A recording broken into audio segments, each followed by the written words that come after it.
As I mentioned, my name is Mariam. I'm a naturopath. If someone would press that slide, that would be great. Then you guys can see my face. Thanks, Khadija. And this is my colleague, Eman. I should also mention that we podcast together, and that's why we're like a duo combo. Like, you can't get one without the other. So we have a podcast where we talk about busting all the sort of health misinformation online. So if you want to tune into that, it's called the STS podcast for short. We're not going to say the long version today. Also, I should mention that we were kind of late. Eman has just had a baby. First time mum, like, it's hard. Like, she deserves a round of applause for that. She's really nervous. You know, and so like just letting the nerves out. It's okay. We all got life commitments. Well, most of us are mums here. I started driving to Ballarat, and then I realised I took the wrong exit, and I cried a few tears, and we made it in the end. We made it all the way here. So thank you for your patience. So yes, I do consider myself a humble student of knowledge. A naturopath, of course, as mums, we all wear different types of hats. You know, but one of the hats happens to be a naturopath. You know, that's where my degree is at. I also do hijama on the side. So if anyone wants hijama, it's a long drive, but you know, it might be worth it. I'm pretty good. Okay, so Wafat did a lovely job of sort of opening up and sort of briefing what we're going to talk about today, and what I'm going to talk about today. So I'm going to actually just expand on some of the things that she's mentioned. You can go to the next slide, love. Thank you. So we're talking about preparing for Ramadan, and I wanted to do something different today. I wanted to, look, the internet is saturated with lots of information talking about Ramadan, preparing for Ramadan, what to eat, what not to eat. I wanted to take a different approach today, rather, you know, zoom out a little, not get caught up so much in the details of things, because sometimes that can be a little bit overwhelming. It's just like, am I doing it right? Aren't I doing it right? You know, did the Prophet have this, you know, meat? Should I be having meat? Shouldn't I be having meat? And so I wanted to take the confusion out of that and really just zoom out a little bit so we can take this Ramadan, approach it differently, and really create that sort of mindset that's going to be beneficial and helpful to us. So that's where I'm going with this talk. I also want it to be quite interactive. I don't want to just be talking at you. So I am going to ask a few questions. I know I don't like to put people on the spot. Some people don't like to, you know, talk. But if you want to put your hand up at any point in time, ask a question, ask me to clarify stuff, please do that. I want it to be as interactive as possible, not me just to be talking at you the whole time. And so I'm going to start off with a question, which is, what are some things that you've done either this Ramadan or last Ramadan where you said, this is going to be the Ramadan for me. These are the things I'm going to do. Hands up, who's had that mindset, and what are some things that you've put on the table? What are some things that you've put yourself under pressure to achieve from this Ramadan or last Ramadan? Who wants to go? Their hand up. Tell me. Mindful eating. Mindful eating. Beautiful. That's a commitment you've made this Ramadan for yourself? Last Ramadan, I'm considering. Anybody else? Meal prepping. Meal prepping. Oh my God, did you actually achieve that? I did, and I froze it, and I even went to Malaysia for a week for last Ramadan, and everything was ready for my husband to come with us. Wow, look at that. Achieving our goals. Rifat. 2 liters of water. Did you actually achieve I that? achieve it every Ramadan. Every Ramadan, inshallah. Any failures?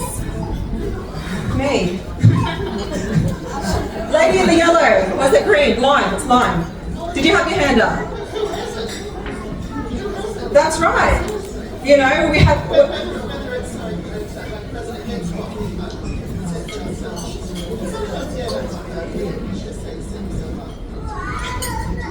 Exactly. Yep.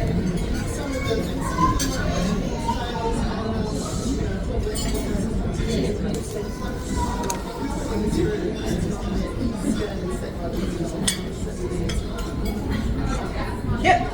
So not meeting expectations of yourself that you place on yourself can be somewhat dissatisfying, can be somewhat of a, you know, a downer for you. And so like every Ramadan, you hear the chatter amongst, you know, people like, you know, at my gym and whatnot, this Ramadan I'm going to do this Ramadan I'm going to do that, I'm going to complete the whole Quran. Whereas we haven't really set the groundwork for that pre-Ramadan, and we know that habits take a while to put into place. So for it to become something that you can action, you know, it's over 20 days in order to achieve that. So that's why I'm sort of setting this up where we can hopefully move away from that mindset this Ramadan. especially as mothers, as women, you're all juggling so many hats, we're doing so many things, you know, putting other people's needs in front of you. And so that's where my focus is going to be today, inshallah, and how to actually connect that, as what I was mentioning, the mindfulness with health. How does Islam complement the two? You may go to the next slide. Thanking you. So we know the hadith about fasting. So every action we have is prescribed with a reward, except fasting. And why do you think that is? Anybody? Because? I heard some say because. Because? Eman, you want to go? Not yet, no. Okay. Because it's, yeah, Rahma. But why is it specifically that the reward is for Allah and He doesn't tell you what the reward is going to be? So, yeah, go Zainab. Maybe because if we knew the reward, we wouldn't be. That could be one reason. But if we look at fasting, it's such a almost secretive, or it's, you can break your fast and no one will know. So you can go, sneak in the cabinet, eat whatever you want. It's something so private. It's to create a sense of connection between you and Allah. To bring that taqwa. That's what Ramadan is about, creating taqwa. To bring that connection between what you're doing in your day-to-day tasks to a higher purpose. And so fasting is secretive. It is, like I said, you can break it. And that's what Allah keeps it, because it's your effort that's going to be counted. How much effort? Only Allah knows. How hard your fasting is compared to someone, for example, who has, you know, a disability, or someone who has, you know, maybe their appetite is, you know, bigger than somebody else's. So we don't know how hard their fasting is compared to somebody else. And that's one of the reasons why it's just, there's no reward prescribed, because for every individual person is going to be a different experience. And so Ramadan is really, it's not about adding things to your plate. Where's the timer lady? There was supposed to be a timer lady, because I know I talk a lot. Yeah, just tell me when I'm at, like, you know, 15 minutes, give me a warning. Ramadan is not just about adding things to your plate. It's not saying, look, this Ramadan I'm going to achieve this Ramadan I'm going to achieve that. Rather, this Ramadan I want everyone to focus on, what are some of the things I'm already doing, and how can I maximize what I'm already doing? How can I make that great? How can I make the daily tasks that I do great? How can cooking for my family become, bring me closer to Allah? So Ramadan is really about slowing down, connecting to the daily things that we're already doing, such as having meals together. You hear mums always saying, all I'm doing is cooking just for Ramadan, right? That is an act of ibadah. That is your worship, depending on your intention. Next slide. Okay, we know the famous hadith in Nawawi, actions abide their intention. So if I'm cooking a meal and just like, yalla, you know, I've got to feed these kids so I can put them to bed and, you know, shut them up, they're whinging in my face, then that's what you're going to be rewarded for. If you are having the intention to create this meal, to nourish your family, to create the next generation of strong, Muslims, then can you see this? It's the same action, but the reward for one is going to be greater than the other. And that's what I talk about, maximizing your actions so that there you get the maximum benefit, rather than maximizing in a way of, I'm going to add, I'm going to do this, I'm going to do that. Next slide. Thanking you. So I want you to rethink about maximizing. Rethink the word maximizing. Maximizing not as in adding to your plate, but as in connecting to that deed and making it greater, putting emphasis on what you're already doing, connecting to your daily practices. And again, as mums, it's my sheikh who taught me this. I'm not talking from, I'm not pulling this out of the air. Your greatest ibadah is looking after your family. There is nothing greater than that. So when you're preparing your meals during Ramadan, and you're putting effort in to create fresh ingredients, you're putting effort in to set the table nicely, where you're making meals so that, this person loves this meal, that person loves that meal, catering for different types and tastes. Kids, they're fussy and they're annoying, but connecting to that and being like, this is what I'm doing, this is my ibadah, this is my sacrifice. And that's going to change the tables, and that's going to change the way you see it and you see yourself, rather than this depleted by the end of Ramadan. I haven't achieved anything. I wanted to read the whole Quran. I wanted to do this. I wanted to do that. Being like, alhamdulillah, look what I've done. What have I accomplished today? You're going to feel much better about what you've done by just changing those simple thoughts, simple mindset. Yeah, next slide. Sorry. So, another question for y'all. There are 3 types of sunnah. Who knows what the 3 are? Anybody, just have a guess. No one. Come on, Rahman. No, man, come on. 3 types of sunnah. So it's what the Prophet ﷺ said in terms of worship. What are some of the things he did that are also considered worship? And the daily stuff, like riding a camel. I mean, that was something that he did in his lifetime. But we don't implement it in our lifetime. Why? Because it's not, it's about circumstance. So there's a sunnah of circumstance. And so a lot of the times, and I'm bringing this up for a reason, so a lot of the times we think about, and you hear the talk about, the Prophet ate this, and the Prophet ate that, and that kind of stuff, and it's not highlighted in in terms of your worship. It's not highlighted that the Prophet ﷺ said, this is what the Ummah needs to do. It's about circumstance. And so those details are not so important. And so we need to step away from that and be like, you know what, let's not get caught up in those details. What are the things though that the Prophet ﷺ does emphasize for us and for our benefit? Next slide. Especially when it comes to our health. Health is part of being a Muslim. A good Muslim is looking after your health. And one of the things that the Prophet ﷺ says is that it's what? Oh yeah, time? Okay.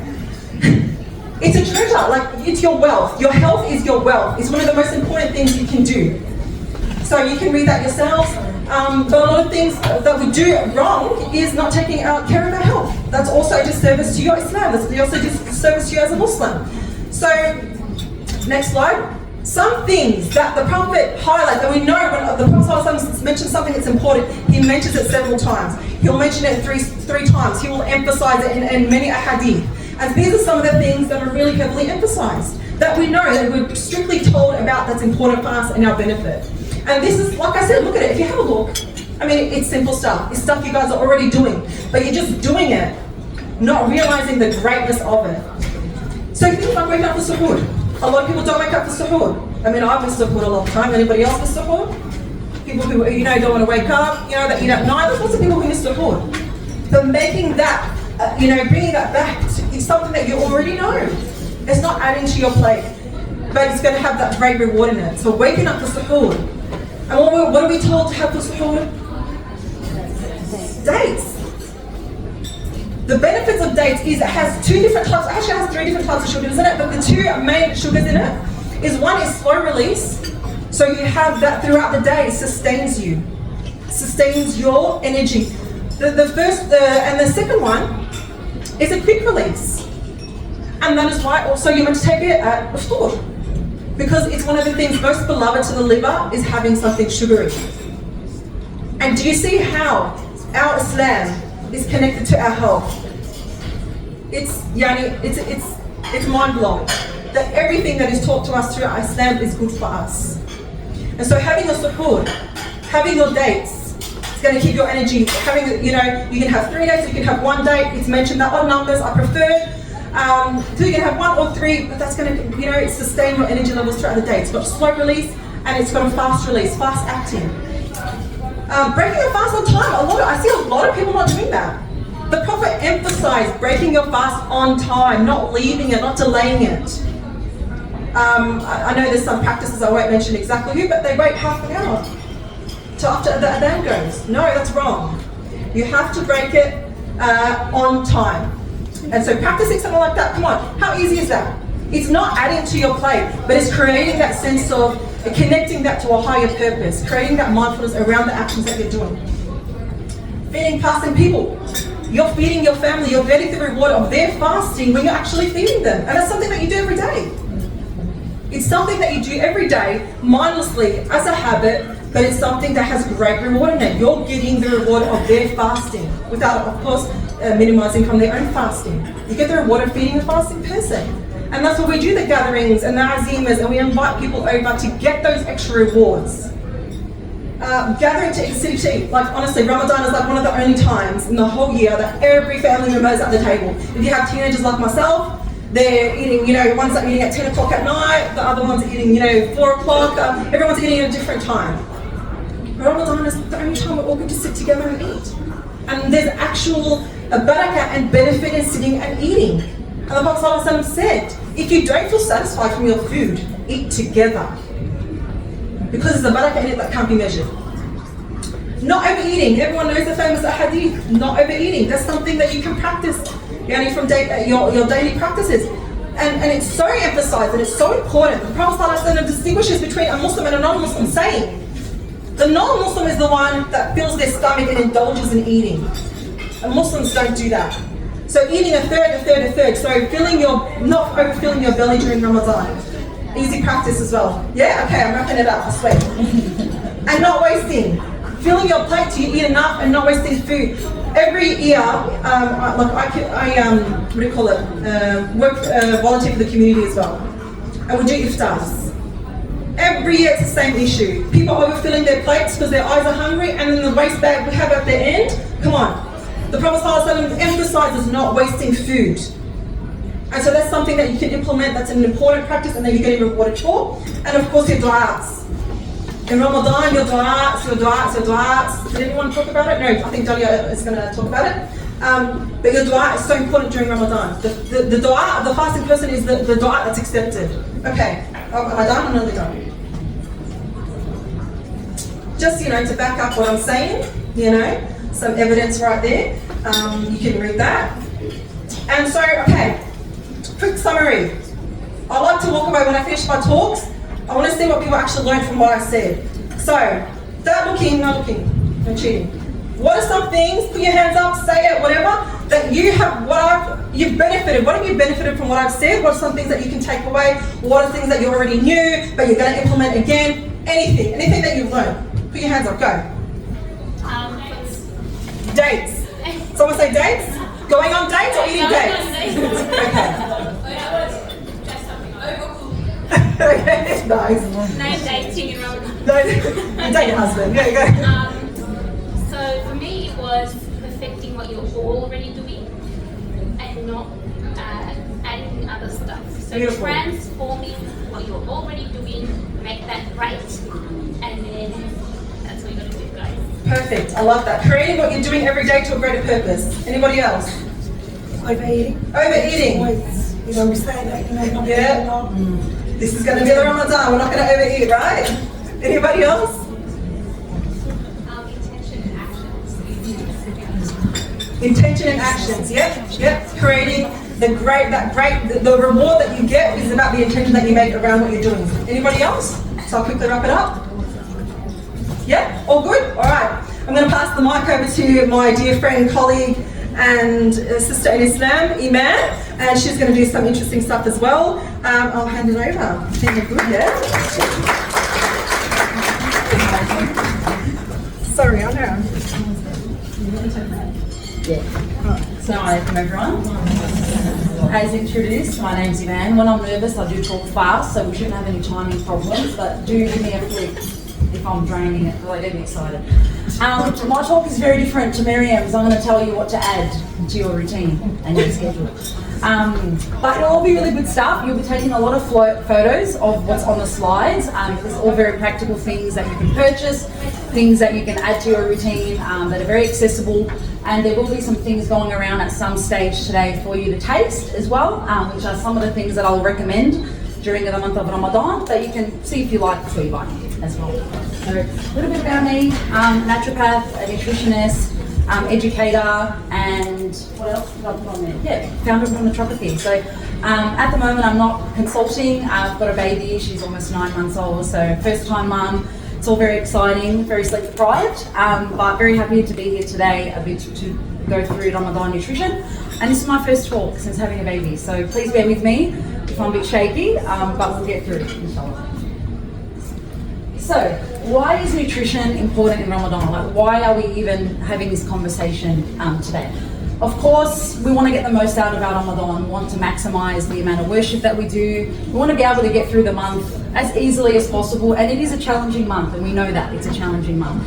So prioritizing our nutrition means that we're going to have better energy levels to be able to do our ibadah throughout the day and through the night. It means that we are going to have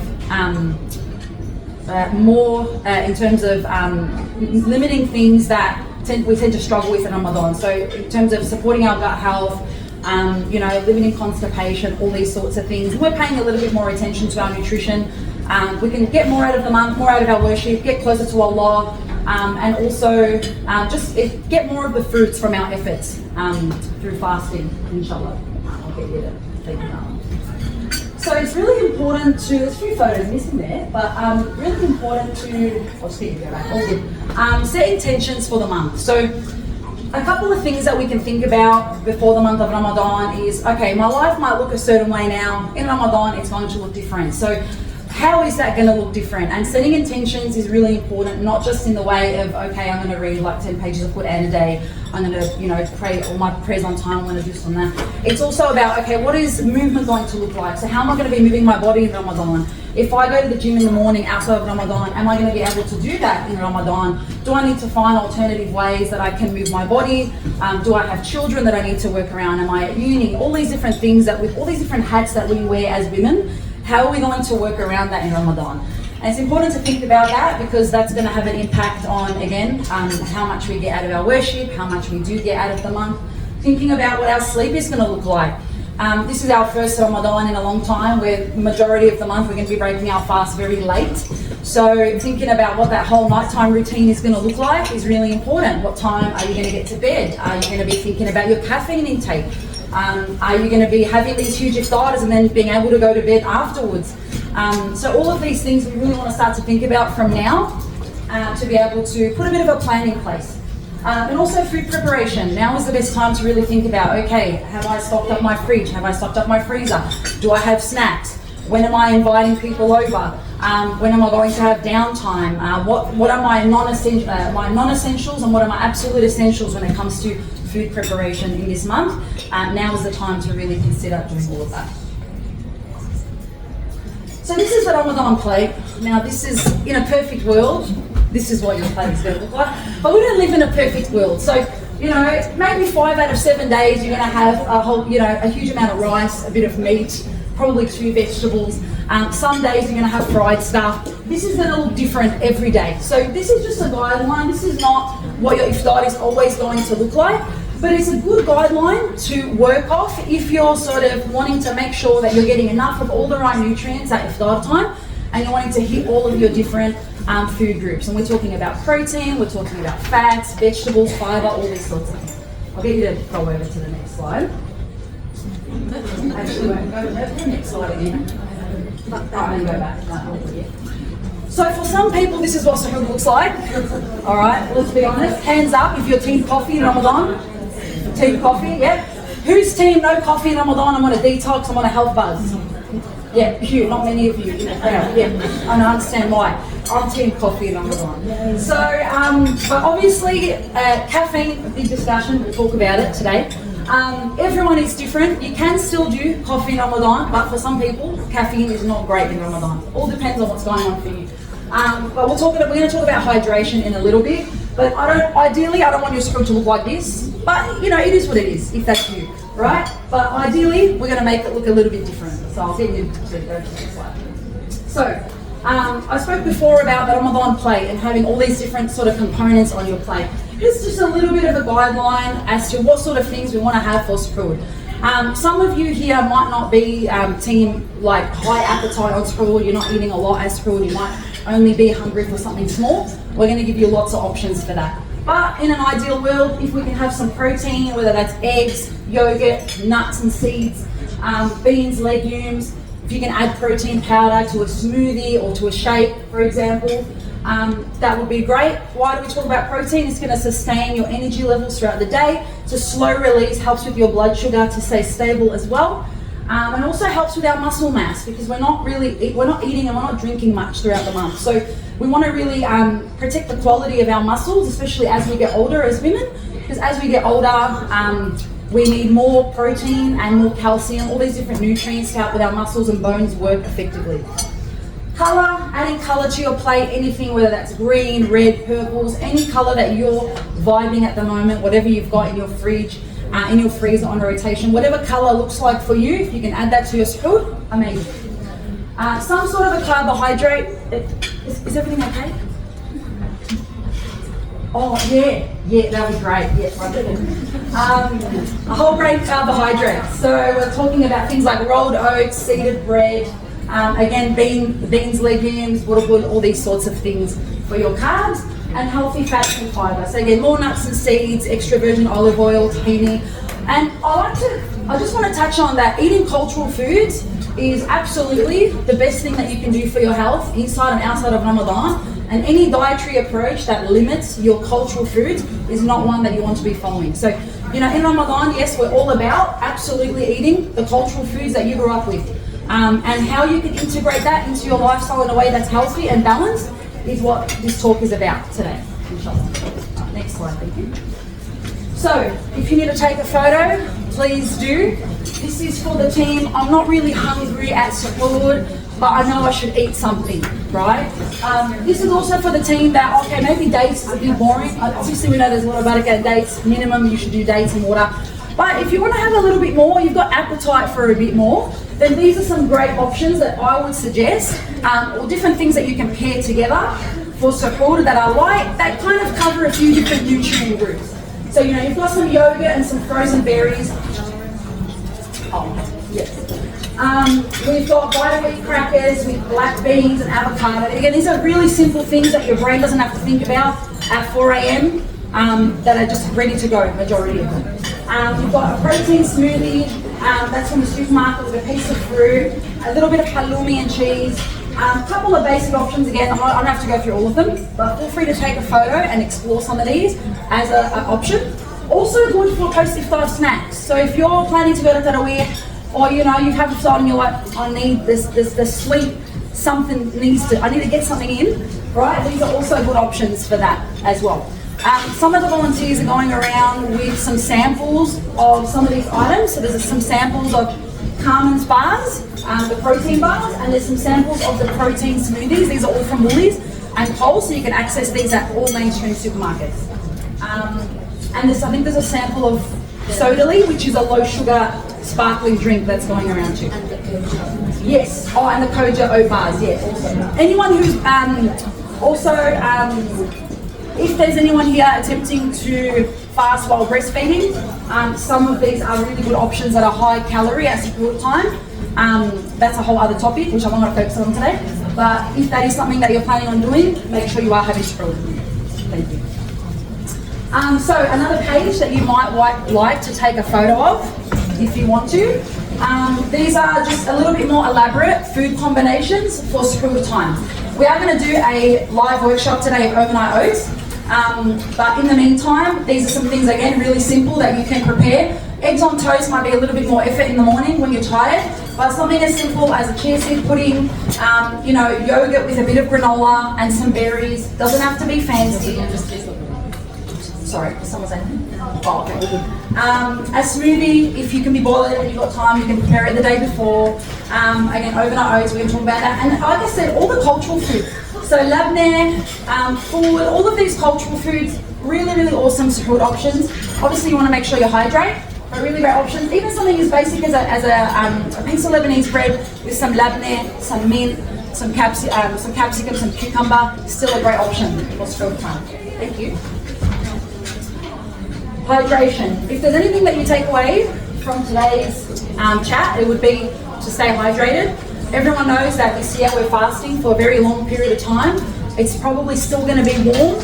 Everyone's still going to be going about their responsibilities and the things that they need to do to get through the day. Hydration is the number one thing that most people fail with in Ramadan, just because it's hard to get up and chug about 500 mils to a litre of water at suhoor time, especially if you wake up at the last minute. But if you can prioritise something, do prioritise hydration, especially if you're prone to constipation. You really do want to get that liquid in. And hydration doesn't just look like water. And the reason I say that, and I've included these options below, is there's a lot of ways to stay hydrated in Ramadan. So soups is hydration. Milk is another form of hydration. Coconut water and even flavored coconut water, all forms of hydration. Believe it or not, jelly is a form of hydration as well because it's water, man. So even sugar-free jelly is another form of hydration. If you're struggling to drink a lot but you can eat your hydration, that's something that you can do. You can get Hydrolite Isopols. You can drink Hydrolite, for example. I know these are things that we think, oh yeah, when I've got gastro, I'll do all of that, but you can do this in Ramadan as well. So those are some of my top recommendations, but also avoiding really salty things at suhoor. I wouldn't suggest to have all your salted nuts and things like that. Milk, cucumber, watermelon, grapes, all good options. And then there's also the sunnah drink nabiz, which is dates that have been soaked in water. That's something the Prophet ﷺ used to drink, which is also a really great form of hydration. The water becomes really rich in a lot of the minerals that we find in the dates. And Prophet ﷺ used to suggest eating the dates after drinking the water, or if you want to make it a smoothie, you can, but you've got sort of both options. So that's another way to hydrate in Ramadan. Outside of your typical, just have water. So for iftar, there's not really any meal suggestions. You eat whatever you like to eat. You've got that sort of guideline, that framework as to what the Ramadan iftar plate should look like. But overall, I would say simplify your iftar, make it as simple as you can, take it slow, eat slowly, allow those signals to go into your brain that I'm eating food, I'm breaking my fast, and register those hunger and fullness signals. And sip. So sip is for, again, drinking water. Breakfast with water and dates, again, the sunnah, we've spoken about that. Praying Maghrib and then continuing to eat. And considering food combinations. Now, this is more of a sunnah sort of aspect of food in Ramadan, but the Prophet ﷺ, there were certain foods that he used to combine together that sort of have hot and cold elements. So things like dates and cucumber, dates being considered more of a hot food, cucumber being considered a cool food. Thank you. I think this is relatable for everyone to some extent. During Ramadan, we tend to have a huge feast and we're doing the most. We're having a lot of people over, and some of us are pretty basic outside of Ramadan. So this is just a little meme to say, just make your Ramadan simple. You don't have to do the most on the left. If you want to, that's fine, but if you're doing that every single night, you're also going to deplete yourself. And I don't know anyone that hosts a lot of people every night that actually sits down and has a proper nutritious iftar. So if that's you, feel free to put your hand up, but I don't know anyone that does that. Thank you. A little bit more on constipation, because I know that it's going to happen, especially given we've got such long days this Ramadan. Don't forget your fibre and don't neglect your fruit and vegetables. Kiwis, if you know that you're going to get constipated and you just know that's you, you're going to buy kiwis this week and you're going to have 2 kiwis every day. Okay? The fibre in the kiwis and an enzyme in the kiwis is what is going to keep your stools nice and soft. Alright? So team kiwi, let's get out. Move your body whenever you can, whatever that looks like for you, whether it's a walk after iftar, whether it's a walk in the morning after suhoor, whatever movement, 2 minutes, is that, yeah, thanks babe, appreciate it. So whatever movement looks like for you, choose a time of day that works for you to move your body. It's going to help get the blood flow going. If you're feeling that energy dip, it's going to help a little bit with your energy, and it'll help a little bit with your cognition and your focus. So if you're struggling, especially with worship, and you're feeling that block, go for a little walk, do some star jumps, get some blood flowing, and then go to do your worship. You'll feel a lot more energy. It's also important, if it's really bad, go to your local health food store or pharmacy. You can consider a fibre supplement if necessary. Position, squatty potty, that always helps to just get things in the right position for you to have a bowel movement. And sort of having a bit of a timetable with when you go to the toilet. You kind of have to do that to some extent if you do struggle a lot with regularity in Ramadan. That kind of trains your body to know what's going on and when to expect a bowel movement. We're almost done. Thanks for hanging in there. Heartburn, if that's you, this slide is for you. Don't eat fried stuff every single day, every minute of the day. Try to limit it and have a little bit of balance. Again, sometimes it's a behavioural thing, heartburn, so if you're having a huge meal and then you're lying down straight away because you're tired, you're more likely to experience heartburn. Avoid going straight to bed again after iftar, or doing lots of physical activity, like don't go run a marathon right after iftar, because you're going to get heartburn. And water. So avoid chugging, having huge amounts in one go. Try to do more of your small sort of sips so that you're actually hydrating your cells a lot more slowly and effectively. And again, following the sunnah, as everyone has already taken from our talks today. If you know, 1/3 for food, 1/3 for liquid, 1/3 for air. So that's always helpful. And just mindful consumption. So overall, I think just being mindful. Too much of anything is not good. I think majority of us know that anything in excess is bad for us. So try to have balance. Try to be moderate in Ramadan. Don't be hard on yourself. There's going to be weeks where you're invited out every single day, or you're doing the inviting every single day, and whatnot. So work within your capacity.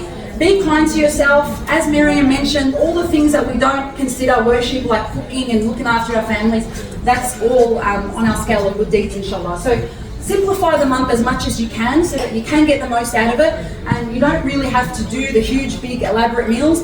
It's the simple things that can be really effective, that can help you to get the most out of the month.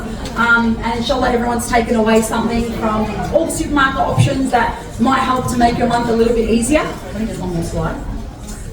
But yeah, basically overall, your sleep, your nutrition, your food prep, all these things are going to affect the way that you progress in Ramadan. So be realistic, listen to your body, and just try to practice a moderate approach in everything that you do. And that's all. Thank you.